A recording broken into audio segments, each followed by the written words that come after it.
ಏನು ಕ್ರಮವನ್ನು ಕೈಗೊಳ್ತಾರೆ. ಇದರ ಸತ್ಯಾಸತ್ಯತೆಯ ಬಗ್ಗೆ ಕೂಡ ತನಿಖೆ ಆಗಬೇಕು. FSL ರಿಪೋರ್ಟನ್ನು ಕರೆಕ್ಟಾಗಿ ಮಾಡಬೇಕು. ಸರ್ಕಾರ ಯಾವುದೇ ಕಾರಣಕ್ಕೆ ಪಕ್ಷ ರಾಜಕಾರಣವನ್ನು ಮಾಡದೇನೆ ಸತ್ಯಾಸತ್ಯತೆಯನ್ನು ತನಿಖೆ ಮಾಡಬೇಕನ್ನುವಂಥ ಆಗ್ರಹವನ್ನು ನಾನು ಮಾಡ್ತಾ ಇದ್ದೀನಿ. ಇವತ್ತು ನರೇಂದ್ರ ಮೋದಿಯವರ ಜನ್ಮದಿನ. ದೇಶಾದ್ಯಂತ ನಾವು ಸೇವಾ ಚಟುವಟಿಕೆಯಲ್ಲಿ ಭಾಗವಹಿಸಿದ್ದೀವಿ. ಸ್ವಚ್ಛತಾ ಅಭಿಯಾನ, ಈ ದೇಶದ ಸ್ವಾತಂತ್ರ್ಯೋತ್ಸವದ ನಂತರ ಈ ದೇಶದಲ್ಲಿ ಆದಂಥ ಅಭಿವೃದ್ಧಿ ಕೆಲಸಗಳು ಮತ್ತು ಸ್ವಾತಂತ್ರ್ಯ ಹೋರಾಟ, ಇದರ ಬಗ್ಗೆ ಚಿತ್ರ ಪ್ರದರ್ಶನ, ರಕ್ತದಾನ ಶಿಬಿರಗಳು, ಆರೋಗ್ಯ ತಪಾಸಣಾ ಶಿಬಿರಗಳು, ಹೀಗೆ ಬೇರೆ ಬೇರೆ ಕಾರ್ಯಕ್ರಮಗಳ ಮೂಲಕ ನರೇಂದ್ರ ಮೋದಿಯವರ ಜನ್ಮದಿನವನ್ನು ಆಚರಣೆ ಮಾಡಿ ಶುಭವನ್ನು ಕೋರುವಂಥದ್ದನ್ನು ನಮ್ಮ ಕಾರ್ಯಕರ್ತರು ಮಾಡ್ತಾ ಇದ್ದಾರೆ. ನರೇಂದ್ರ ಮೋದಿ ಅವರಿಗೆ ಈ ದೇಶದ ಕೆಲಸವನ್ನು ಮಾಡೋದಕ್ಕೆ ಇನ್ನಷ್ಟು ಶಕ್ತಿ ಸಿಗಲಿ. ತನಗಾಗಿ ಏನೂ ಇಲ್ಲ, ದೇಶಕ್ಕಾಗಿ ಸರ್ವಸ್ವ ಅನ್ನುವಂಥ ಜೀವನವನ್ನು ಅವರು ಮಾಡಿದಂಥವರು. ನಾಳೆ ಅವರು ಬಿಟ್ಟು ಹೋಗುವ ಸಂದರ್ಭದಲ್ಲಿ ಕೂಡ ಅವರಿಗಾಗಿ ಏನೂ ಇಲ್ಲ, ಎಲ್ಲವನ್ನ ತನ್ನ ಜೀವನವನ್ನು ಪೂರ್ತಿ, ತಮ್ಮ ಸಮಯವನ್ನು, ತಮ್ಮ ಯೌವನವನ್ನು, ತಮ್ಮ ಶಕ್ತಿಯನ್ನು, ತಮ್ಮ ಬುದ್ಧಿಯನ್ನು ಎಲ್ಲವನ್ನು ಕೂಡ ದೇಶಕ್ಕಾಗಿ ಕೊಟ್ಟು ಈ ದೇಶದ ಸೇವೆಯನ್ನು ಮಾಡುವಂಥ, ಭಾರತಕ್ಕೆ ವಿದೇಶದಲ್ಲಿ ಕೂಡ ಗೌರವ ಸಿಗುವ ರೀತಿಯಲ್ಲಿ ಮಾಡಿದಂಥ ಒಬ್ಬ ಮೇರು ವ್ಯಕ್ತಿತ್ವದ ನಾಯಕ, ಕೇವಲ ನಮ್ಮ ನಾಯಕ ಅಲ್ಲ, ವಿಶ್ವ ನಾಯಕನಾಗಿ ಇವತ್ತು ಬೆಳೀತಾ ಇರುವಂಥ ನರೇಂದ್ರ ಮೋದಿ ಅವರಿಗೆ ಭಗವಂತ ಆಯುರಾರೋಗ್ಯವನ್ನ, ಶಕ್ತಿಯನ್ನು ಕೊಡಲಿ ಅನ್ನುವಂಥ ಪ್ರಾರ್ಥನೆಯನ್ನ ನಾವು ಮಾಡಲಿಕ್ಕೆ ನಾವೆಲ್ಲರೂ ಇಲ್ಲಿ ಸೇರಿದ್ದೀವಿ.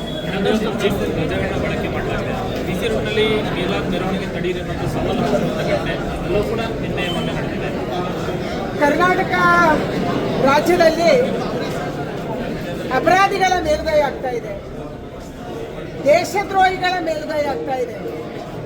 ಯಾವಾಗ ವಿಧಾನಸೌಧದಲ್ಲೇ ಪಾಕಿಸ್ತಾನ ಜಿಂದಾಬಾದ್ ಅಂತವರಿಗೆ ಶಿಕ್ಷೆ ಆಗಿಲ್ವೋ, ಯಾರು ಇವತ್ತು ದೇಶದ್ರೋಹಕ್ಕೆ ಕುಮ್ಮಕ್ಕು ಕೊಡ್ತಾರ ಅಂತ ಸರ್ಕಾರ ಬಂದಾಗೆಲ್ಲ ಇಂಥ ಕಹಿ ಘಟನೆಗಳು ನಮ್ಮ ರಾಜ್ಯದಲ್ಲಿ ನಡೆದಿದ್ದಾವೆ.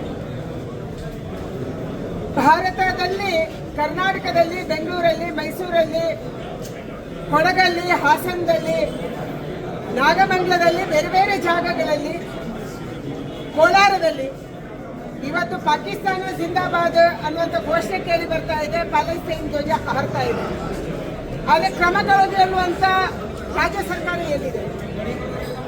ಕೇವಲ ವೋಟ್ ಬ್ಯಾಂಕ್ ರಾಜಕಾರಣಕ್ಕಾಗಿ, ಅಲ್ಪಸಂಖ್ಯಾತರನ್ನು ಓಲೈಕೆ ಮಾಡೋದಕ್ಕಾಗಿ, ದೇಶದ್ರೋಹ ಮಾಡಿದ್ರೂ ಅಡ್ಡಿಲ್ಲ, ನಮಗೆ ವೋಟ್ ಬೇಕನ್ನುವಂಥ ಮಾನಸಿಕತೆ ಇರುವಂಥ ಸಿದ್ದರಾಮಯ್ಯನವರಿಂದ ನಾವು ದೇಶ ಪ್ರೇಮವನ್ನು ಅಥವಾ ಕಾನೂನನ್ನು ನಿರೀಕ್ಷೆ ಮಾಡಲಿಕ್ಕೆ ಹೇಗೆ ಸಾಧ್ಯ? ನ್ಯಾಯವನ್ನು ನಿರೀಕ್ಷೆ ಮಾಡೋಕ್ಕೆ ಹೇಗೆ ಸಾಧ್ಯ? ಈಗಲಾದರೂ ಸರ್ಕಾರ ಎಚ್ಚೆತ್ತುಕೊಳ್ಬೇಕು. ತಕ್ಷಣ ದೇಶದ್ರೋಹಿಗಳನ್ನ, ಸಮಾಜದ್ರೋಹಿಗಳನ್ನ ಬಂಧಿಸಬೇಕು. ಇವತ್ತು ಯಾವ popular front of India PFI ಇತ್ತು, ಅದು SDPI ಹೆಸರಲ್ಲಿ ಕಾರ್ಯಾಚರಣೆ ಮಾಡ್ತಾ ಇದೆ. ಆ ಎಲ್ಲ ನಾಯಕರು ಕೂಡ SDPI ಜಾಯಿನ್ ಆಗಿದ್ದಾರೆ. ಅವರ ಮೇಲೆ ಕ್ರಮ ಕೈಗೊಳ್ಳುವಂಥದ್ದು ಆಗ್ತಾ ಇಲ್ಲ. ಹಲವಾರು ಕಡೆಗಳಲ್ಲಿ SDPI ಜೊತೆನೇ ಕಾಂಗ್ರೆಸ್ ಕೈಜೋಡಿಸುವಂಥದ್ದು ಆಗ್ತಾ ಇದೆ. ಅದಕ್ಕಾಗಿ ಅವರಿಗೆ ಕುಮ್ಮಕ್ಕು ಸಿಗ್ತಾ ಇದೆ. ತಕ್ಷಣ ರಾಜ್ಯದಲ್ಲಿ ಕಾನೂನು ಸುವ್ಯವಸ್ಥೆಯನ್ನು ಕಾಪಾಡುವುದಕ್ಕಾಗಿ ಇಂಥ ಎಲ್ಲ ದೇಶದ್ರೋಹಿಗಳನ್ನ, ಸಮಾಜ ದ್ರೋಹಿಗಳನ್ನ, ಯಾರು ನಾಗಮಂಗಲದಲ್ಲಿ ಗಣಪತಿಗೆ ಅವಮಾನ ಮಾಡಿದ್ರು, ಗಣಪತಿಯ ಮೂರ್ತಿಯನ್ನು ವಿಘ್ನ ಮಾಡಿದ್ರು, ಅಂತವರಿಗೆ ಮತ್ತೆ ಅಂತ ಮಾನಸಿಕತೆಯನ್ನ ಮಟ್ಟ ಹಾಕುವಂತ ಕೆಲಸವನ್ನು ಸರ್ಕಾರ ಮಾಡಬೇಕನ್ನುವಂತ ಆಗ್ರಹವನ್ನು ನಾನು ಮಾಡ್ತಾ ಇದ್ದೀನಿ.